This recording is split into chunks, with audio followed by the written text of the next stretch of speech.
Our second speaker, Professor Dr. Denilson Sell, is a trailblazer in knowledge engineering and artificial intelligence. With a PhD from UFSC and a research stint at the Open University, he is currently a professor at UDESC and UFSC, as well as a director and researcher at Instituto Stella. Professor Denilson has led groundbreaking projects with public and private organizations, from the development of the Plataforma Lattes to collaborations with Petrobras, Itaú, Unibanco.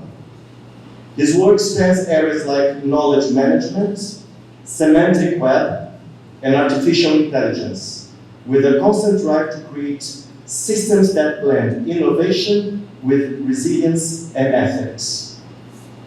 Today's event is an invitation to reflect on the transformative power of artificial intelligence, how it defines self-worth, revolutionizes decision-making, and demands that we place ethics at the forefront of our technological advancements.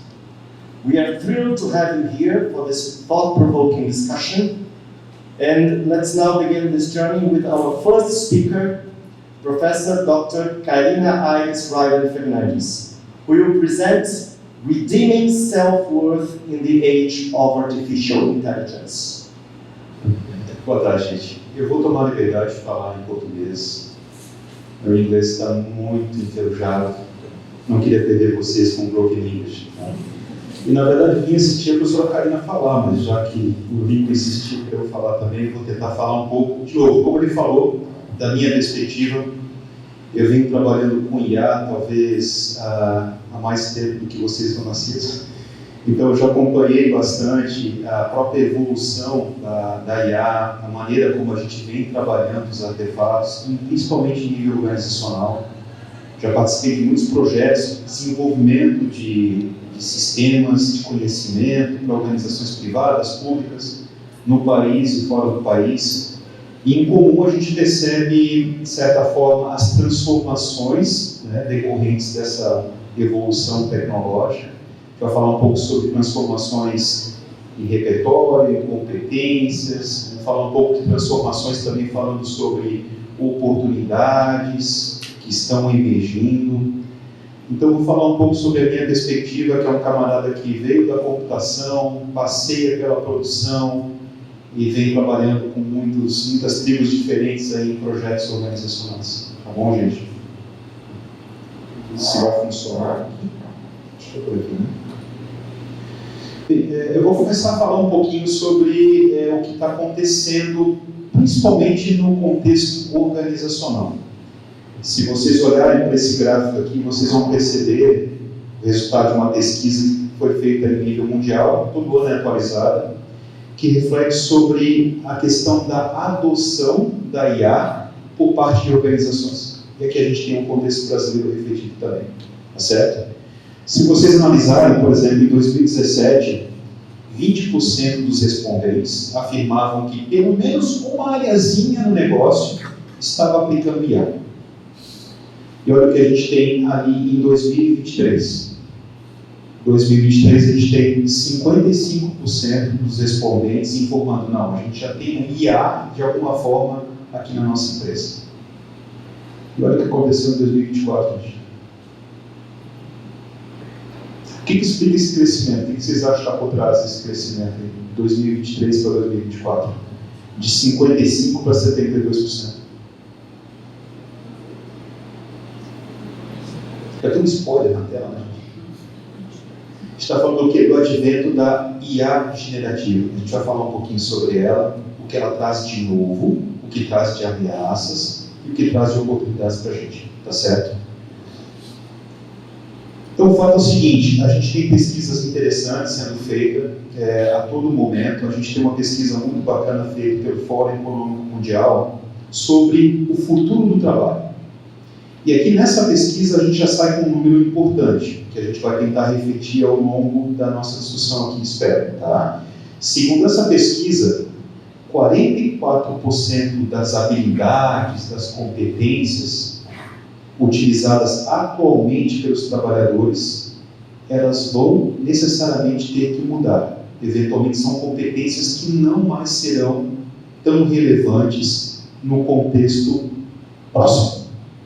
Amanhã. Não estou falando em futuro de 20 anos, tá, gente? 20 anos esquece. Tá? Ninguém é capaz de dizer o que vai acontecer em 20 anos, mas a gente está falando já agora, no amanhã. Então, 44% do que a gente se esforçou em desenvolver enquanto repertório, eventualmente a gente não tem mais espaço para oferta desse tipo de competência, porque os problemas mudaram, o contexto mudou e as necessidades são prementes, de tal sorte que, por exemplo, algumas pesquisas apontam que as pessoas não vão mais ser pagas pelo eventualmente do que ela fez no passado, mas sim pelo que elas serão capazes de entregar de valor e principalmente sobre o que elas vão ser capazes de fazer com a tal da IA. Isso parece forte para vocês?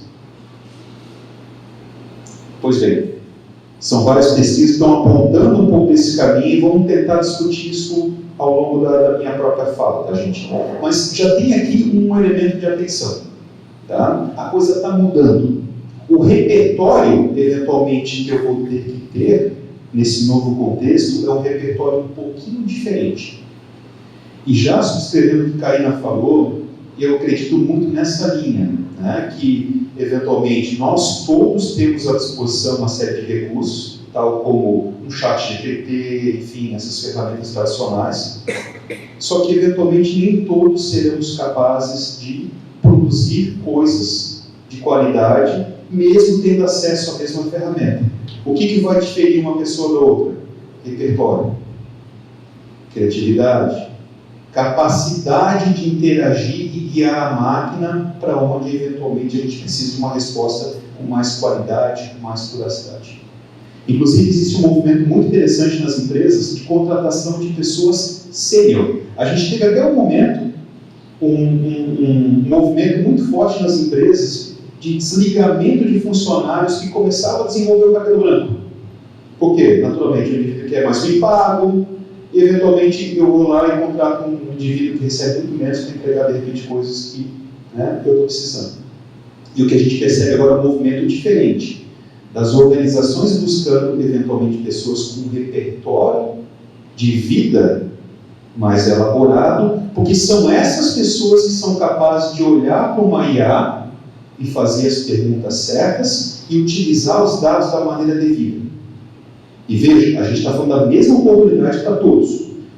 No final das contas, o que vai fazer diferença é o repertório que a gente vai desenvolver e a forma como a gente vai adaptar o nosso repertório para continuar no jogo, entregando qualidade, entregando tudo o que as organizações demandam e o que o mercado demanda. Tá certo? E o que está por trás disso, gente? Na prática, está um movimento de digitalização das nossas vidas, né? Eu perguntar para vocês, olhando nos últimos anos, que tipo de mudanças vocês perceberam na vida de vocês? Que aspectos na vida de vocês estão diferentes? Interação social está um pouco diferente? Muito diferente, né? A forma como as pessoas interagem, né? De certa forma, a gente está falando basicamente da nossa interação hoje, desenvolvida por meio de aplicativos, conexão virtual, e aí vai, né? Lazer mudou muito. A forma como vocês buscam lazer. Por exemplo, vocês têm ido com frequência no cinema? Eu adoro cinema, mas faz tempo que eu não vou. Como é que vocês fazem para consumir o conteúdo que vocês vinham consumindo até então no cinema? Como é que é, gente? Netflix. Streaming? Então, quer dizer, talvez não precise fisicamente até aquele local onde eu vou ter acesso ao conteúdo. O conteúdo vem até mim, de repente estou no ônibus, chacoalhando, estou vendo lá no smartphone, vendo o conteúdo, não é assim? Estou em casa, sentado no meu sofá, esparramado lá, um latão de brama do lado, e estou vendo um filme agora, né? Trabalho, mudou muito, gente. Veio o lockdown, veio a pandemia, o que aconteceu com as organizações? Algumas quebraram, inclusive. Né? Aquelas que não tinham o seu processo minimamente digitalizado, elas tiveram que parar no lockdown. O indivíduo não vem até um ambiente de trabalho para fazer o trabalho dele. E muitas nadaram de braçada, inclusive cresceram, né? Aí vem o advento, o impulsionamento do advento do home office, né? Cada vez mais realidade. Por quê? Porque o indivíduo não precisa mais fisicamente até um local para obter os recursos para fazer o trabalho dele e entregar valor, certo? Ele pode fazer de casa, ele pode fazer do sítio, pode fazer da praia. Teve um pico de aluguel lá em Urubici, todo mundo ia trabalhar no interior durante a pandemia, né? O que está por trás disso? A gente pode continuar falando da nossa relação com o dinheiro e tudo mais e tal. Aonde quer que a gente olhe para a nossa vida, a gente vai ver que a digitalização veio para transformar tudo, a forma como a gente faz, tá certo? Concorda comigo? Relações sociais, consumo de bens. Alguém já comprou coisa da China? Está dando risada esses dias, a minha filha mais nova, Lincoln conhece bem, comprou um jogo de brinco que veio da China por R$10. Um jogo, acho que era mais de 10 mil. Imagina a qualidade. Mas bem, atravessou o mundo inteiro e chegou lá em casa. Certo? O que a gente tem? Na verdade, por meio digital, a gente tem uma conexão entre compradores e vendedores que aproxima e viabiliza essa logística de forma absurda, de tal sorte que atravessa o mundo inteiro e chega lá em casa por R$10 um jogo de bijuteria. Então, na prática, tudo na nossa vida vem sendo transformado num ritmo absurdo e tudo, na prática, está sendo digitalizado. Tá certo? Olhando para esse último minuto que aconteceu em termos de produção de dados, digamos assim, né? Alguns números aqui só para mostrar o que está acontecendo nesse último minuto. Nossa vida digitalizou, obviamente na medida que está sendo digitalizado, eu estou produzindo mais e mais dado. Tá certo? É essa maçaroca de dados que a gente está produzindo a todo momento que viabiliza a transformação, inclusive, do que a gente percebe hoje em aplicativos de IA. O insumo básico por uma tecnologia baseada em IA é dado. Eu preciso de muito dado para aprender um padrão e imitar aquele padrão. Pois bem, a gente rompeu esse problema nos anos 2000, fim de 90, para a gente trabalhar com IA no inferno, porque eu não tinha dado. E hoje eu tenho muito dado sendo produzido a todo momento. Vocês estão produzindo dado nesse momento? O que vocês acham? Alguém trouxe smartphone aí? Produzir mais uma agora. Vocês estão produzindo dado nesse momento. O smartphone está guardando, mas ele está capturando a nossa voz, está identificando a tua geolocalização, com sensores, está verificando se você está parado, está em movimento. Se alguém tem smartwatch, mesma história, a gente está produzindo dado o tempo todo, tá certo? E essa maçaroca de dados vai ser fundamental para que a gente tenha qualidade na geração de recursos, tá? E quando a gente fala em produção de dados, eu estou falando aqui da atividade humana, mas quando a gente vai para um ambiente industrial, por exemplo, se você abre uma planta industrial, cada máquina, cada equipamento tem uma penca de sensores plugados na máquina, capturando lá questões como vibração, temperatura, rotação. Em frações de segundo, milhares e milhares de itens de dados estão sendo produzidos. Tá certo? Então, isso é o insumo básico para a IA aprender, para a IA fazer um raciocínio que mais à frente vai ser interessante para a gente. Tá certo? Então, o insumo básico que nós precisamos está aqui. Mas, ao mesmo tempo, eu também vou precisar agora da IA para voltar para essa maçaroca de dados aqui absurda. Nós nunca produzimos tantos dados. Agora, para voltar esses dados e analisar isso. Eu não consigo mais fazer análise do mesmo jeito que eu fazia nos anos 2000. Impossível. Por quê? A disponibilidade do recurso básico para a nossa atividade simplesmente explodiu. Tá certo? Então, eu vou precisar de recursos que me ajudem a olhar para isso aqui tudo, extrair algum insight lá para o meu artigo, extrair eventualmente algum elemento, algum insight para a minha tradução, e aí vai. Então, aí que eu vou chegar nos sistemas de IA. O que são sistemas de IA? Na verdade, a gente está indo lá para a computação, inteligência artificial, como uma área de estudo que tem que estudar como desenvolver sistemas de IA. Eu prometo que eu não vou tentar, eu vou tentar ser menos técnico aqui, tá, gente?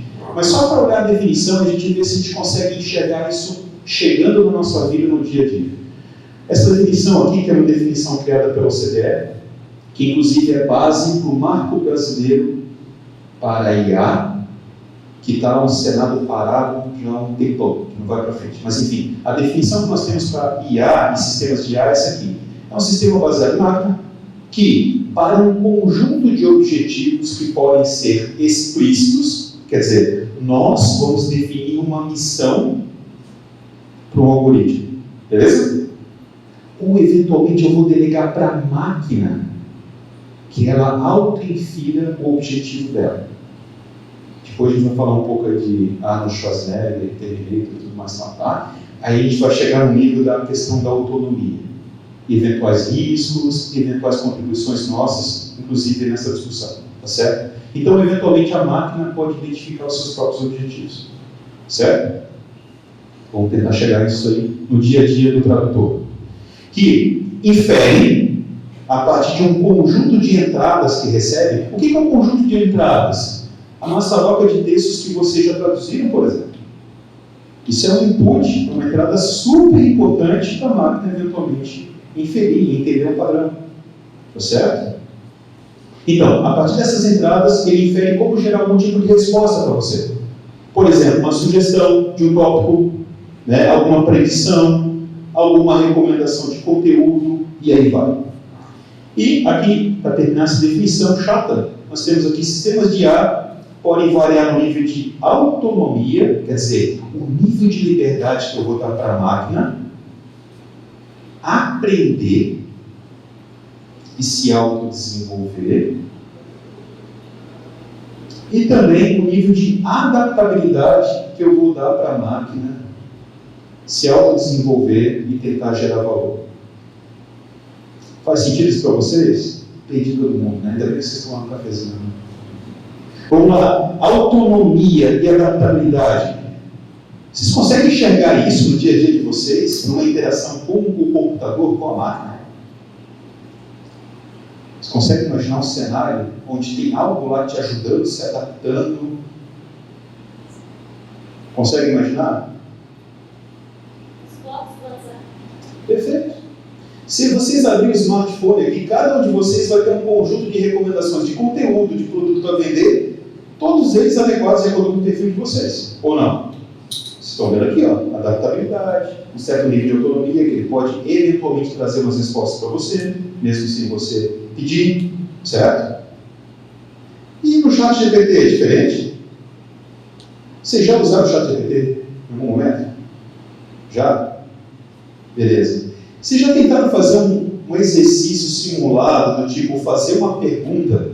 Eu abrir minha máquina, meu aplicativo aqui, fazer uma pergunta, e você lá com o seu aplicativo fazer a mesma pergunta. Será que a gente vai ter respostas iguais? O que vocês acham? Por quê? Vai ter? Ou não? Não vai ter. Por quê?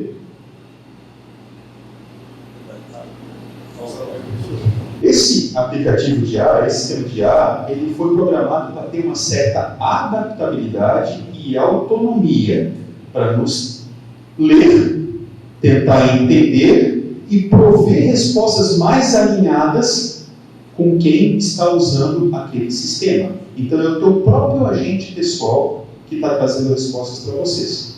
Que pode ser uma resposta super direcionada e sofisticada, se você assim o direcionar, ou pode ser uma resposta lixo. Beleza? Só para a gente ter uma ideia do que ele está aprendendo sobre nós. Aqui eu estou com o chat GPT, perfeito? Se eu vir aqui em cima, vocês vão encontrar a fotinho de vocês. Aqui eu estou com a minha conta corporativa. E aqui eu tenho uma opção chamada personalizar chat GPT.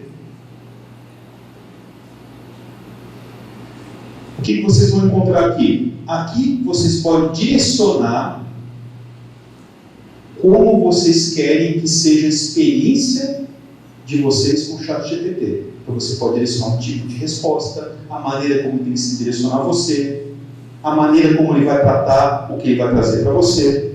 Então você pode direcionar uma série de coisas por aqui, tá certo? Além disso, se a gente vier aqui em configurações, vocês vão ver que tem uma memória, tá? O que é essa memória? É tudo que ele aprendeu sobre mim na minha interação com ele. Então, esses dias eu estava andando com o meu carro, acendeu uma luzinha no painel, eu só encostei, tirei uma foto, subi a foto e perguntei, o que é isso? Ele trouxe a resposta, o que era, e inferiu qual é o modelo do meu carro. E na medida que eu estou interagindo, estou trabalhando em vários projetos, ele sabe, por exemplo, que eu estou num momento, deixa eu pegar aqui, fazendo um projeto com a Petrobras. Ele sabe que eu estou trabalhando também num projeto com o setor de alimentos e bebidas. Tudo isso é insumo que ele está derivando das interações comigo, e as respostas que ele vai trazer para mim, gente, elas são adaptadas de acordo com o que ele está aprendendo sobre mim. Perigoso? O que vocês acham? Pois bem, aqui a gente está vendo a questão da adaptabilidade e um certo nível de autonomia, que eu posso eventualmente tirar dele. Eu posso dizer o seguinte: esquece, não grava nada sobre mim. Isso é um direito que eu otorgado a vocês. Basta vir nas configurações e desligar aqui. Da mesma forma, tudo que vocês sobem, por exemplo, tem um conteúdo corporativo, que é eventualmente sigiloso, confidencial, sensível, né? Eu posso identificar nas configurações para ele não reter nada. Claro, vai você confiar na companhia, porque eles não vão fazer nada daquilo, tá? Tanto é que muitas empresas com quem a gente está trabalhando, por exemplo, a Petrobras criou o seu próprio chat GPT usando a tecnologia da OpenAI. Para quê? Para ter a garantia de que nenhum conteúdo da empresa vai alimentar, né, as fazendas lá de processamento de dados da OpenAI, tá certo? Então, isso, obviamente, no caso da Petrobras, é uma questão de soberania nacional, até, né? Vamos falar a verdade. Mas isso tudo está em jogo, gente, e faz parte do nosso dia a dia, e mais à frente isso aqui vai determinar se a gente vai ter uma resposta interessante ou não dos recursos de IA. Skills que eu vou ter que desenvolver sobre como melhor direcionar essas ferramentas, tá certo? Em meu benefício próprio, como tradutor, como profissional que atua em qualquer área, tá certo? E para acabar a chatice técnica, só para a gente entender o que está por trás desses algoritmos, para vocês entenderem como é que as saídas estão sendo geradas para vocês. Geralmente a gente tem um sistema de IA, duas grandes etapas. A primeira etapa é a etapa de configuração daquele sistema. Então, por exemplo, no caso do ChatGPT, eles pegaram todo o conteúdo aberto na web, Wikipédia, bases abertas, usaram isso como um insumo para a máquina aprender um padrão. Que padrão é esse? A maneira como o humano desdobra raciocínio. Como ele analisa e desdobra um determinado raciocínio. Ponto. Não é uma mera questão de probabilidade, gente. Os próprios engenheiros não conseguem explicar claramente esses algoritmos, ainda mais para os algoritmos mais recentes, que são assustadores. Tá certo? O fato é que tem muita gente tentando aplicar a teoria da inteligência para entender o que a máquina está fazendo nesse momento. Mas o fato é que a máquina está aprendendo um padrão de processamento cognitivo humano. Tá certo? A partir de um conjunto de entradas.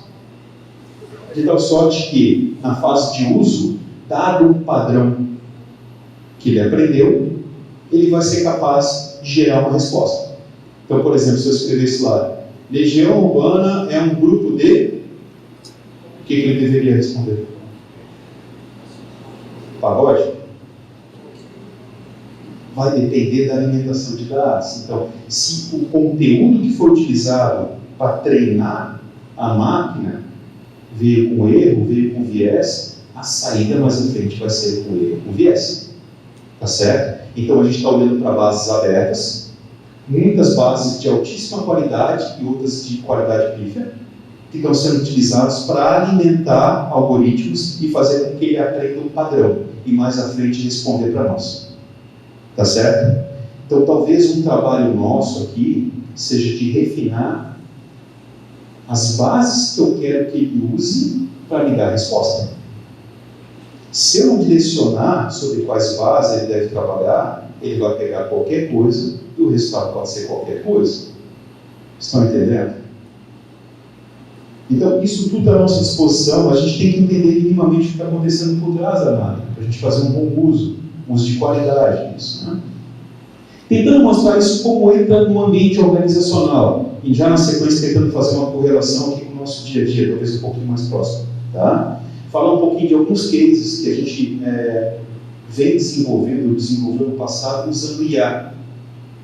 Né? E como a gente faz isso hoje? As nossas próprias competências de engenheiro estão sendo absolutamente atropeladas. A maneira como a gente trabalha hoje em dia é muito diferente por conta disso aqui. Ninguém está passando incólume nessa transformação. Talvez eu estou fazendo um spoiler para vocês aqui. Qualquer que seja a área está sendo atropelada, está sendo ressignificada e tem muita coisa boa que está vindo com isso. Tá certo? Eu acho que é um tempo de oportunidades. Mas vamos falar um pouquinho sobre o lado dele também. Tá? Então vamos lá. Quando a gente trabalha em um projeto de IA aplicado num ambiente organizacional, principalmente focado em tomar decisão, geralmente a gente trabalha num horizonte que pode ser menos complexo até o mais complexo. Tá? Basicamente, os projetos clássicos de sistemas de apoio à decisão, eles vão muito na linha de dizer o que aconteceu, trazer resposta para o gestor na linha de mostrar a performance passada, ou pregressa, ou eventualmente corrente do negócio. Por exemplo, quando os alunos desistiram do curso, típica pergunta que a gente vai lá, pega uma massa de dados e tenta gerar aquele gráfico bonitinho, um relatório mostrando que tivemos tantos alunos que desistiram. E quanto de mercadoria eu consegui vender na última semana? São respostas clássicas que a gente trabalha muito uma análise descritiva, tentando descrever um evento. Da mesma forma, a gente vai entrar na linha preditiva, que vai não só falar do retrovisor, mas vai dizer o seguinte, meu amigo, daqui para frente vai acontecer tal coisa com a tua área, com o teu negócio, tudo mais tal. Isso também de suporte computacional, muita IA para fazer isso. Até chegar no nível aqui, que é o prescritivo, que assim, o gestor já entendeu que a vaga foi por brecha, já entendeu o que explicou, já sabe o que vai acontecer no futuro, mas não sabe o que fazer. Então aqui a gente vai encontrar um suporte inteligente para tentar dizer o seguinte, meu amigo, faz tal coisa. Certo? Tentar mostrar rapidamente para vocês alguns exemplos e tentar mostrar como eu faço isso agora, eventualmente, com os recursos que estão na mão de vocês. Tá? Então, esse é um projeto antigo, um projeto que ele tentava trazer respostas sobre o que está acontecendo com o câncer no país. Ele tem muito dado sendo gerado a todo momento. Você tem lá procedimentos de alta complexidade, uma radioterapia, por exemplo, sendo aplicada, um atendimento no posto de saúde, seja o que for. Então tem muito dado, mas não tem informação qualificada sobre quantos casos, quanto de dinheiro público, qual a mortalidade. Essas informações básicas a gente não encontrava quando a gente começou a fazer esse projeto. Então, o que foi a jornada do nosso projeto? Encontrar fontes de dados variáveis. Estou montando aqui meu corpus. Estou tentando buscar dado que vai me ajudar a encontrar a resposta. Mais à frente, eu fiz todo um processo de integração de dados, que é um trabalho infernal, que você, de certa forma, vivencia no dia a dia, separar o joio do trigo, deixar o material que efetivamente é de qualidade ali dentro do repositório, fazer as ligações semânticas, eventualmente, entre os elementos do teu corpus. Tudo isso aí a gente fez com quilos e quilos de código. E mais à frente, criamos uma camada com relatórios, com gráficos, e aí vai. Para efetivamente, então, contar qual é o volume de casos do câncer, quantas pessoas estão morrendo, quanto dinheiro foi aplicado, e aí vai. Qual a tendência dos casos, e aí vai. Então, tudo isso para gerar uma informação. Legal? Para tomar uma decisão, para dar uma resposta. Isso é um projeto clássico que foi desenvolvido nos anos 90, final dos anos 90. Vocês querem acesso a esse sistema? Acharam interessante? O que vocês acham que aconteceu com esse projeto? Um projeto que conta qual o volume de recurso público, aonde está indo o nosso dinheiro. Cancelado. esse projeto foi abortado. Tá? Porque ele trazia uma série de verdades inconvenientes sobre o que está acontecendo no sistema público de saúde. Tá? Então, às vezes, a informação qualificada não é bem-vinda, para começar. Tá? Então, esse projeto não foi para frente, infelizmente. Tá? E hoje não existe correspondente ainda nesse ano, atualmente, mesmo esse projeto ter sido feito há mais de 20 anos atrás. Tá? E aí a gente vai avançar para técnicas diagnósticas. Lembra que eu falei que uma questão é descrever a realidade? O projeto anterior falava isso. Tanto de dinheiro foi colocado aqui, tantas pessoas morreram. Esse outro projeto vai naquela linha do diagnóstico. Tá, mas por quê? O que explica isso? Esse projeto é um projeto clássico, é uma literatura que fala sobre como a rede Walmart, já ouviram falar em Walmart? Tinha aqui no shopping, né? Na loja, né? O que os caras fizeram? Pegaram todos os dados de vendas das lojas no mundo inteiro para tentar extrair algum tipo de insight, alguma ideia, alguma coisa relevante. Então, o que eles fizeram? Pegaram a maçaroca de dados todas, aplicaram um algoritmo de IA para fazer diagnóstico e começaram a ver algumas relações, algumas associações. Por exemplo, perceberam que homens, na faixa etária de 25 a 30 anos, nas sextas-feiras, compravam fralda e cerveja. Um padrão que emergiu da um conhecimento sobre o negócio que os gestores não tinham, emergiu na maçaroca de dados. O que vocês fariam com esse tipo de insight, gente? Que tipo de intervenção vocês fariam nas lojas?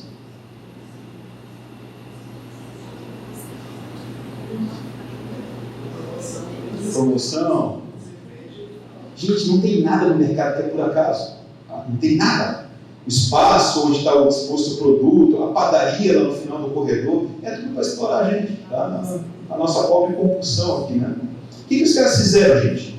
Eles colocaram a fralda num canto do mercado e a cerveja no outro. De tal sorte que o indivíduo vai lá às 6 da tarde, varado da fome. Quem nunca fez isso, né? Entrou com uma cestinha e saiu com um carrinho. Porque percorreu um caminho cheio de tentações ali e foi enchendo. Os caras aumentaram em 30% o faturamento simplesmente reorganizando os produtos nas gôndolas. A partir de um insight que veio dos dados. O dado está lá. Estão entendendo? Na mesma linha, um projeto que a gente desenvolveu aqui para a Celeste, que era para identificar possíveis fraudadores. O que a gente fez? A gente pegou um algoritmo, semelhante que eu expliquei para vocês do ChatGPT, com uma massa de dados que a Celeste tinha sobre clientes que ela sabia que eram fraudadores, que foram identificados no passado como fraudadores.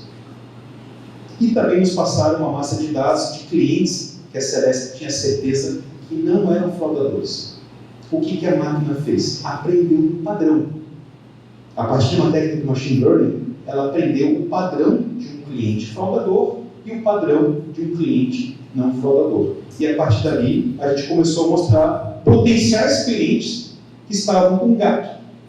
Aí surgiu um monte de borracharia, padaria, posto de gasolina ali. Os caras foram a campo, na primeira onda já, a gente percebeu que 83% dos clientes apontados eram como fraudadores, eram efetivamente fraudadores. Tinha um gato. Um índice de acerto muito bom já na primeira geração. Então, eu tenho muito dado, mas eu não consigo gerar aquele insumo estratégico para eu tomar a decisão. Estão entendendo o problema que eu tenho aqui? Para tentar antecipar também aqui, esse é um projeto que a gente fez num grande banco nacional. E a grande questão é o seguinte: como é que eu entendo os padrões de desvios de conduta? Como é que eu sei se toda essa rede de funcionários, que são mais de 100 mil funcionários espalhados no mundo inteiro, estão seguindo padrões éticos no seu dia a dia? A ética é uma coisa muito etérea, né? O que é uma coisa certa para vocês? Será que coaduna com a visão de o que é certo, sei lá, na Arábia, lá no Cazaquistão, lá na Alemanha, lá no Nordeste? As percepções são muito diversas, né? Então, isso aqui foi um projeto, inclusive, na época da Lava Jato. O que a gente fez? A gente pegou uma massa de dados, de denúncias, de reclamações, de vários canais, usou um processamento semântico, então quem já trabalhou com análise de conteúdo aí sabe muito bem o que é. A máquina começou a entender os padrões e o desvio de ética, de uma quebra de sigilo, de um assédio moral, de um assédio sexual, de tal sorte que se vem lá uma denúncia do tipo, olha, eu estava aqui atendendo o meu cliente, veio meu chefe e gritou comigo na frente de todo mundo. Então a máquina vai entender que isso é um caso potencial de assédio moral. Por quê? Porque ela processou esses dados e começou a entender alguns padrões, né, de comportamento humano. Isso está sendo usado pelo quê? Para quê? Pelo banco. Não para punir, mas para entender os padrões e começar a trabalhar programas de educação corporativa mais assertivos, mais alinhados com a realidade, com os diferentes tipos de público e com o que está acontecendo, né, nos vários sites, né, espalhados no mundo inteiro. Né? Então eu preciso de inteligência para poder agir. Esse é um projeto que a gente está desenvolvendo lá no Paraná, lá com a Fundação Araucária, e aqui vai um pouco na linha do prescritivo. Qual que é a ideia? A ideia do governo paranaense é tentar desenvolver o território por meio da inovação. Puxa, mas quais são as áreas que são oportunas? Em que áreas que eu estou frágil?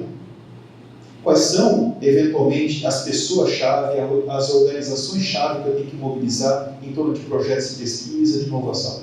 Então, a gente trabalhou com dados do Brasil inteiro, não só do Paraná, dados da plataforma Lattes, dados do LinkedIn e tudo mais e tal, para começar a mapear quem conhece o quê, quem está fazendo o quê, e a partir desses dados, a gente está induzindo a formação de redes, de projetos em rede, para atacar prioridades do Estado, tá certo? Então, tem toda uma linha de tratamento de dados, e aqui, quando eu entro nesse ambiente da plataforma que a gente deu para eles, ele está dizendo, Denilson, tem tal projeto que é a tua cara, não quer trabalhar com isso? Denilson, tem a Karina que está trabalhando com esse assunto, que está pesquisando, quem sabe que interage com ela. Então, é a IA tentando aproximar os atores para que eles comecem a trabalhar em rede e aproximando também das oportunidades de financiamento, de fomento, das demandas das empresas, e aí vai. Então, esse projeto, inclusive, foi um projeto com que a gente foi agraciado com um prêmio internacional no passado, a gente está bastante orgulhoso. Tá? É a ponto da gente entrar nas empresas e, por exemplo, ver todo um setor sendo transformado. Nesse caso aqui eu estou falando do setor de marketing, tá certo? Até agora eu estava falando sobre como a gente vem aplicando IA para resolver problemas organizacionais. Mas a gente vai ver casos de aplicação de IA para contextos muito diversos. Então, por exemplo, a Bex fez o experimento, usou IA de ponta a ponta para criar um novo produto. Esse novo produto é essa cerveja aqui, é uma cerveja que foi trabalhada com edição commemorativa. A fórmula da cerveja, a combinação, a maneira como eles iam anunciar, o próprio kit de marketing, tudo foi produzido com IA, de ponta a ponta. De tal sorte que a gente tem agora produtos sendo criados por marcas, né? Com um direcionamento humano, certo? Então, o fato é que isso aqui está varrendo a nossa vida como um todo, né? E esse poder computacional que eu mostrei para vocês aqui, ele está todo à disposição da gente, tá certo? Deixa eu tentar convencer vocês rapidamente sobre isso aqui, se vocês me permitirem. Então, eu falava sobre aqueles projetos organizacionais que eu apresentei para vocês e o quão complexos são eles, né? Para cada etapa de um projeto desse, eu preciso de um grupo de especialidades, de competências diferentes. Tá certo? Beleza. Só que a realidade está mudando um pouquinho. Deixa eu mostrar para vocês aqui um experimento rápido. Estamos conseguindo ver. Isso aqui é o ChatGPT. Tá? O que eu tentei fazer aqui? Um pequeno exercício para mostrar como eu posso fazer trabalhos extremamente complexos que demandariam um arsenal de competências diversas, eventualmente sozinho, se eu tiver repertório para perguntar e orientar a máquina a fazer o que eu preciso. Tá certo? O que eu fiz? Ao invés de começar uma interação com o ChatGPT, classicamente digitando uma pergunta, o que eu fiz? Eu cliquei aqui no clipezinho dele, né? Quando eu clico aqui, eu posso anexar coisas. Você pode subir documentos, PDF, Word, planilhas, slides, pode subir coisas, imagens, vídeos, e fazer perguntas sobre aquilo. Tá certo? O que eu fiz? Eu subi uma planilha enorme, com dados sobre acidentes que ocorreram na malha rodoviária brasileira. É uma massa bem grande de dados. Tá? Aí eu falo o seguinte: analisa para mim os dados e verifica se eu preciso fazer algum tipo de limpeza nesses dados. Eu vou passar rapidamente aqui. Eu falei, manda brasa. E ele foi fazendo, olha, eu vou fazer para ti aqui uma remoção de dados faltantes, eu vou converter dados para ti, eu vou tratar dados mistos, eu vou padronizar formatos que não estão homogêneos. Eu falei, manda brasa, faz acontecer. E vocês vão ver que aqui no finalzinho ele tem um azulzinho, não tem? O que é isso aqui? Isso aqui é código que ele está gerando para fazer aquilo para mim. Quilos e quilos de código.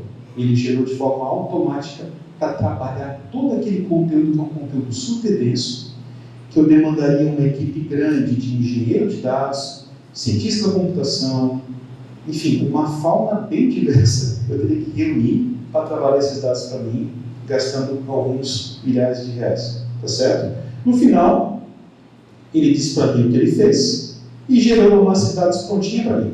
Tá? Aí, eu fui para o seguinte: já tenho os dados prontos, que é um desafio dos infernos. Agora eu quero saber o que eu faço com isso. Vou imaginar que eu estava sem ideia sobre como eu poderia explorar esses dados para tomar decisão. Vou imaginar que eu sou um gestor público. Né? O que eu faço? Aí ele falou o seguinte: olha, a gente pode fazer análises temporais para ver padrões sazonais, por exemplo, de acidentes. A gente pode fazer análise geográfica. A gente pode analisar correlações variadas, como acidentes com condições climáticas, vítimas, pode fazer previsão de acidentes, e aí vai. Eu falo o seguinte, ó, identifica para mim as categorias de acidentes mais comuns e os principais fatores associados a cada categoria. Tá? Aqui ele começou a me dar respostas que eu não gostei, aí eu fui direcionando ele para onde eu queria. Tá? Eu vou poupar vocês. Eu vou chegar no resultado depois de algumas interações. Tá? Ele começou a mapear para mim o seguinte: olha os padrões. Uma categoria de padrão que ele achou foi colisão traseira. Frequência tal, e os fatores que explicam uma colisão traseira de acordo com aqueles dados. Estado da pista, impacto do clima, babá, babá. Enfim, ele inferiu uma série de padrões e começou a explicar isso para mim. Gente, para fazer isso aqui, eu teria que ter estatística. Eu teria que ter gente que conhece sobre o domínio da mobilidade, eu teria que ter gente que trabalha com ciência de dados, teria que trabalhar com gente que trabalha com diferentes tipos de algoritmos. Ele fez isso tudo para mim, gerando código e código e código. Tá? Aí no final é o seguinte, vou poupar vocês aqui, mais brincadeiras. Eu cheguei lá no final, chegando agora numa perspectiva prescritiva. Tá, e o que eu faço com isso?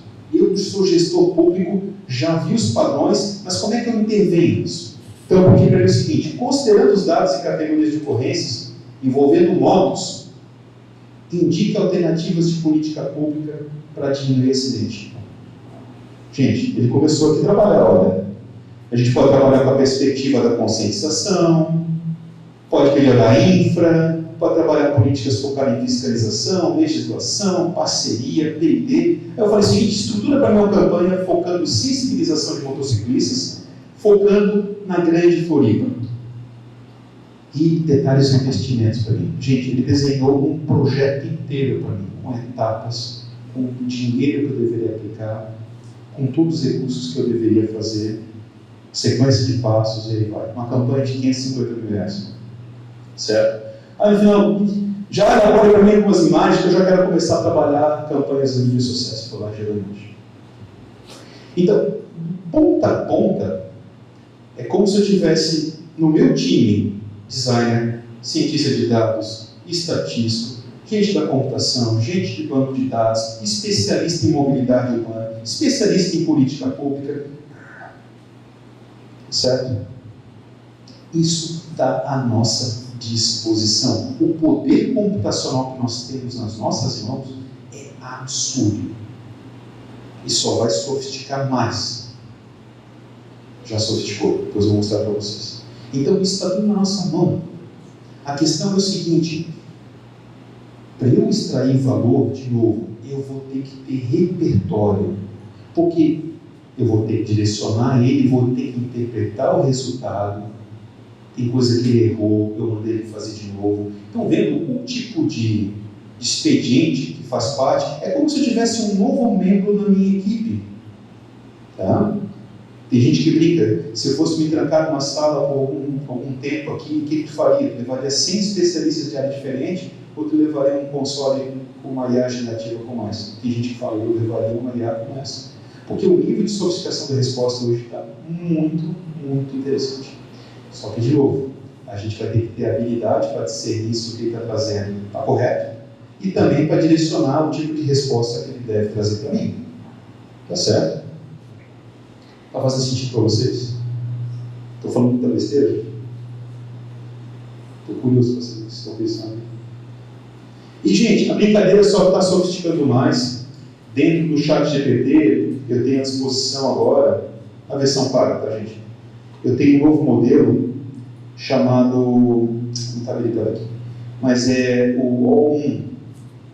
Não quero cansar de vocês com coisa chata, mas é absurdamente sofisticado esse novo modelo. Ele não dá mais resposta bate-pronto. Ele faz todo um desmembramento do teu problema primeiro, quebra o problema em pedaços, resolve em pedaços e organiza uma resposta super robusta para você. Certo? Esse novo modelo está à disposição, na versão paga. Usar esse modelo para fazer alguns testes. Primeiro, teste de matemática do ITA, gabaritou. 10.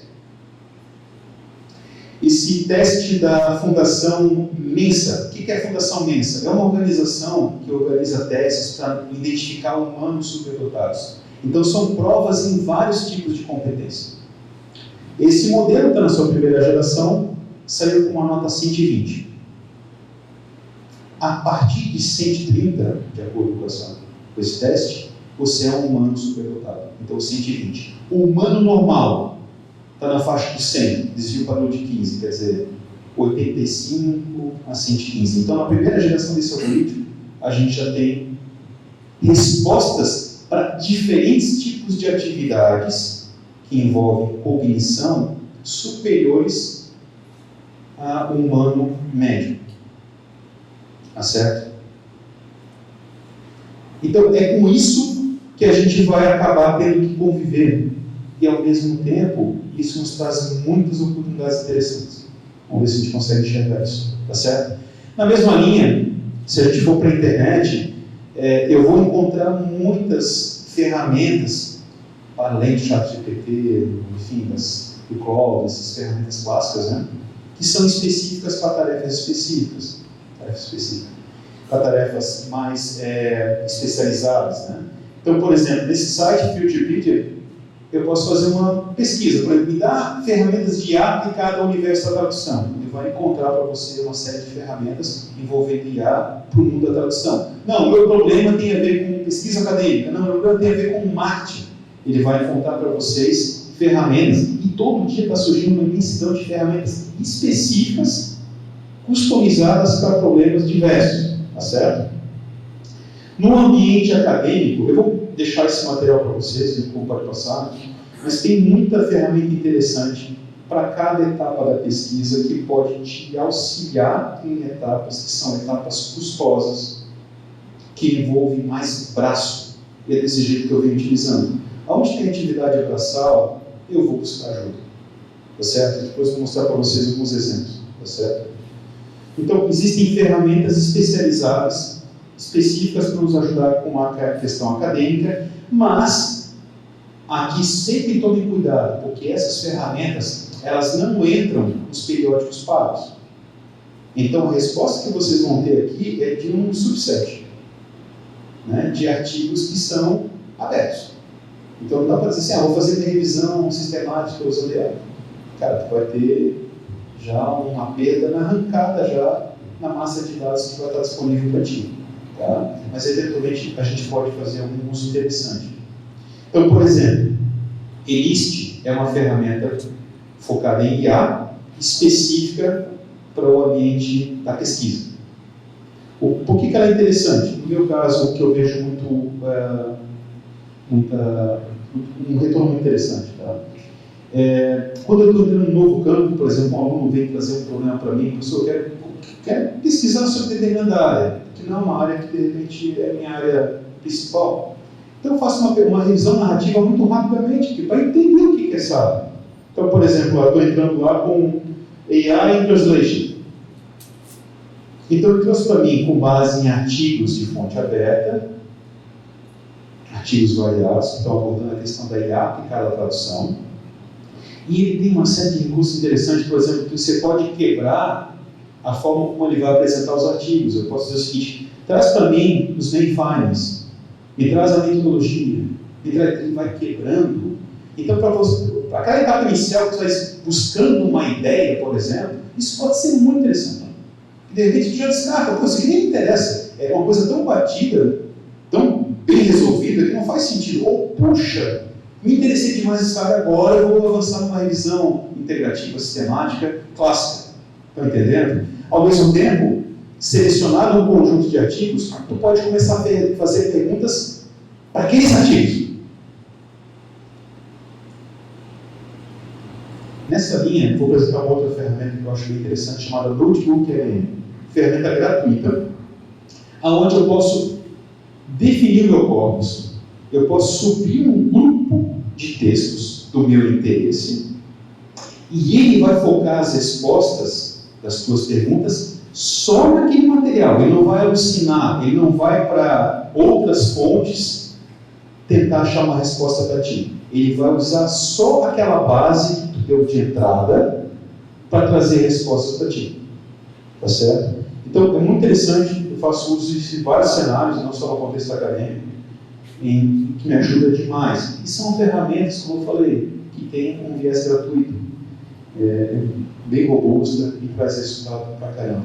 Aqui eu não quero entrar na área do Lincoln, mas enfim, quando a gente vai para a questão da IA, entrando aqui na tradução, a gente vai ver na jornada de vocês, que eu conheço pouco, várias ferramentas que são apresentadas como alternativas para te ajudar naquele determinado tipo de tarefa. Né? Desde as coisas mais clássicas, né? A tradução puramente direta, né? Usando recursos de redes neurais, por exemplo, o próprio Google Translate usa rede neural para quê? Na medida que você está dando feedback, ele está aprendendo e mudando o tipo de resposta, tá certo? Até questões como, que talvez seja bastante interessante, a pós-edição, né, Nico, que é uma questão crítica, né? Dá para eu confiar totalmente na tradução que a IA gera? Que ferramenta que eu posso usar, inclusive, para me ajudar a fazer a pós-edição? Então, tem ferramentas específicas só para essa tarefa. Né? Como esse livro que, enfim, é apresentado como uma ferramenta bastante interessante. Depois eu vou deixar o material para vocês, imagino que vocês conheçam todas, estou chovendo uma olhada aqui, tá? Mas é só para mostrar que, onde quer que eu vá, a IA está entrando. Tá? Não tem escapatória, gente, tá? E aí eu vou ao encontro da questão dos desafios e oportunidades. Para fechar minha fala, tem umas minutinhos? Então, em relação... Beleza, obrigado. Então, em relação aos desafios aqui, para ser bem rápido, e aqui não estou falando necessariamente do mundo da tradução, estou falando de desafios gerais, para a humanidade. Quando eu falei IA, eu tenho, obviamente, questões de privacidade e segurança, como eu falei, puxa, esse dado que eu estou usando é um dado super sensível, dá para eu enfiar em qualquer sistema aí e sair usando? Não. Nem a pau ajuda não. Tá? Sabe só o que vão fazer com esse dado? Vai que é um dado que reflete a estratégia da organização, está traduzindo isso da organização. Dá para enfiar em qualquer ferramenta? Não dá. Eventualmente isso vai subir e vai parar na mão de sei lá quem. Né? Essa questão também de viés, discriminação, isso está posto. Tá? Eu fiquei cabelo arrepiado, eu tenho pouco cabelo hoje, mas cabelo arrepiado, por exemplo, com organizações que hoje estão usando IA para fazer recrutamento de pessoas. Olha a ideia bacana. Eu vou pegar os dados dos meus funcionários, a máquina vai aprender o padrão dos melhores funcionários, que tem o melhor resultado, e ela vai selecionar para mim os candidatos que têm a ver com aquele padrão. Certo? Só esquece a empresa que ela só tem loiro de olho azul, né, com faixa etária de 25 anos. Tudo que for fora desse padrão, a máquina vai dizer, é mau funcionário, não contrata. Foge do padrão. Então, eu estou imputando viés, estou entendendo? E a resposta vai sair enviesada. Então, tem que ter muito cuidado com esse tipo de coisa. Tá? Questões de ciberataque. Gente, se eu quiser, eu faço uma bomba química usando o ChatGPT. Vocês viram o que eu fiz ali com a política pública, não foi?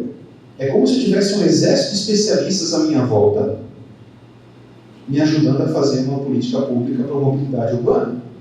Mas se eu quiser fazer uma bomba, eu consigo fazer também, ou não? Então, esse tipo de ferramenta, esse tipo de arsenal está à disposição a qualquer um, para qualquer tipo de utilização. E aí que mora o perigo. O problema não é a ferramenta, é o uso que a gente faz, ou o mau uso. Né? E aí tem N questões aí, questões de interação homem-máquina, por exemplo, essa questão da opacidade. Tem muita empresa que está fazendo downgrade tecnológico. Por exemplo, Airbus.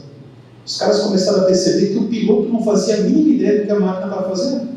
Daqui a pouco o avião estava seguindo cursos que não foram o que ele imaginava, e o piloto não sabe explicar.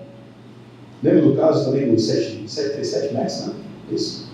Tinha um defeito grave, ele caía. Então, o que as empresas estão percebendo? Que não dá para o humano perder o controle. O humano é um elemento-chave que vai conferir resiliência para qualquer que seja o ambiente. A gente está trabalhando em ambientes de operação crítica e toda a discussão hoje em dia não é mais automação, é como eu vou habilitar o humano.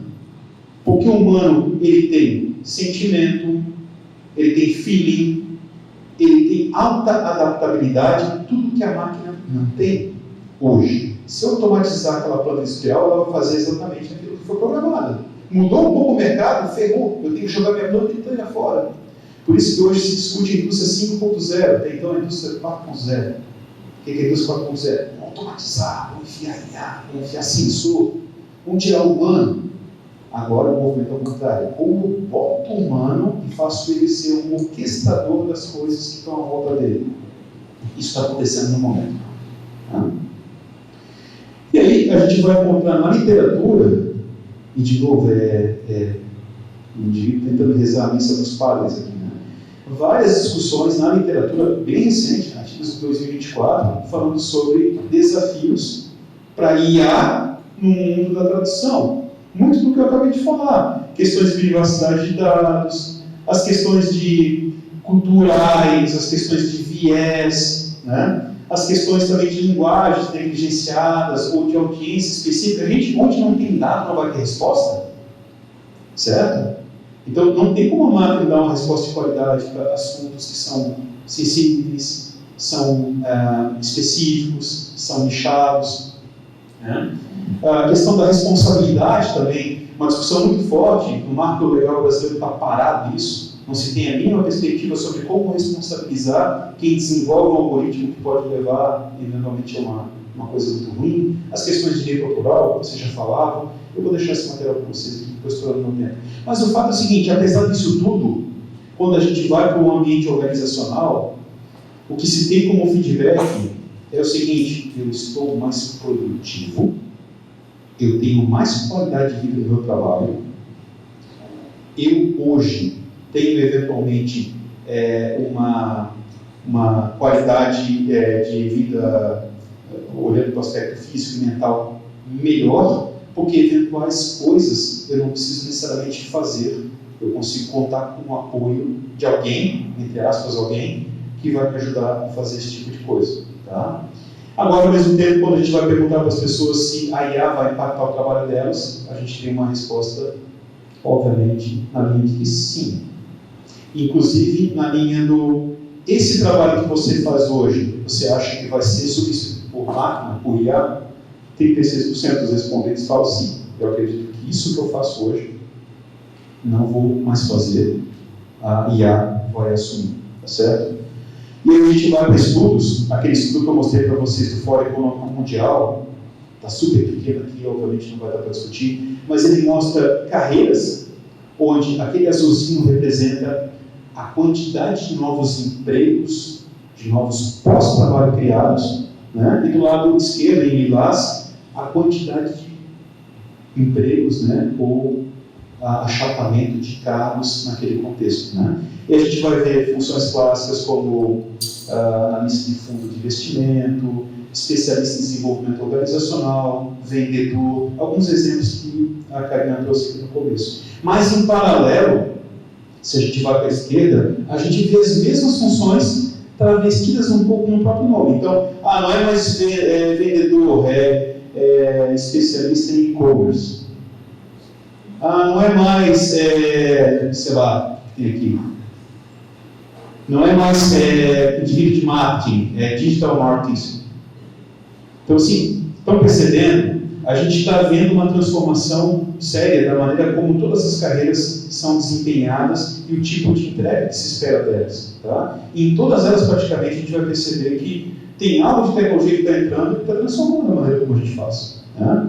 E, ao mesmo tempo, quando a gente vai para esse cenário, a gente vai encontrar oportunidades bem interessantes. As mesmas empresas que eu mostrei anteriormente, que oferecem recursos de IA para tradução, aplicar a tradução, oferecem emprego para especialistas em tradução. Então, venha trabalhar com a gente, na Nilton, por exemplo. O indivíduo que trabalha aqui com especialista em tcheco, French, German, e vai. Então, do outro lado, lá, DeepL, né? Na mesma linha, tá? Uma penca de jobs sendo criados para conectar o especialista de domínio com o mundo para criar soluções. Então, tem toda uma linha de novas oportunidades que estão emergindo nesse mercado. Eu acho que teve uma e que, ao mesmo tempo, vem ressignificando o papel do humano, eventualmente dando oportunidades para nós em coisas que, eventualmente, a gente não conseguiria fazer. Não sei se eu consigo passar assim.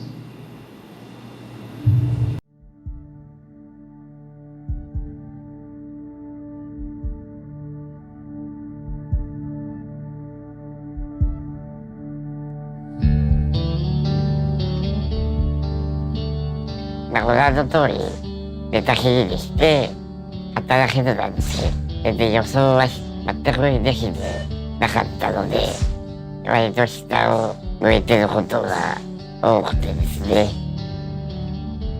ある日突然もう心臓移植しか残された道はないですよっていうふうに会社勤めもう辞めてしまって自分の殻に閉じこもってたんですけれども、何事にも結構自信がないタイプで精神障害を患ってから本当に外にも出ずに家の中でずっとうつうつと過ごしているような状態でした。寝たきりの人は働けないと思われてると思うんですね。身体的な障害だけじゃなく精神的に人と顔を合わせることができない、人前に立ってしまうとすごく体が震えてしまったり何もできなくなってしまうと、そういった人たちもいます。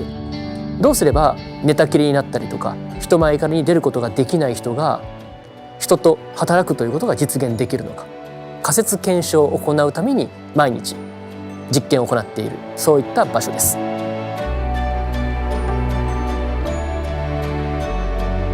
また新たにその社会復帰ができたっていうそういった最初の印象でしたね。Mas isso vai na linha da gente ter, na própria evolução tecnológica, respostas das nossas limitações humanas e na expansão das nossas capacidades para muito além daquilo que a gente imagina. Isso é formidável, porque eventualmente a gente está falando de um novo tipo de papel para o ser humano nesse ambiente. Né? Pode soar romântico, de repente, o que eu estou falando, mas na prática o que a gente está vendo é que oportunidades como essas não seriam viáveis em tão pouco tempo atrás. A gente está falando de pessoas, né, com problemas muito sérios que estão ávidos a voltar ao mercado de trabalho, né, operando de repente um robô, né? Não é um robô que está fazendo sozinho, mas ele está sendo controlado por um indivíduo com uma desabilidade, né, muito séria e específica. Né? Então, assim, não quero cansar vocês, mas acho que tem uma questão muito severa sobre a questão da regulação e governança. O que a gente espera disso tudo? A discussão está muito rasa, está no nível muito incipiente, os europeus estão mais à frente nesse sentido, os americanos estão apanhando e o Brasil está parado, tá certo? Então, tem muito de resposta sobre o que a gente quer, o que a gente topa e o que a gente não topa, que é necessário vir, né, em diálogo com o próprio governo. Mas ao mesmo tempo é meio complicado isso, porque ao mesmo tempo que a gente discute uma regulação em nível nacional, o que vai acontecer, sei lá, com outro país que não tem regulamentação nenhuma e nos afeta também. Então o jogo é muito sério, muito complexo para a gente.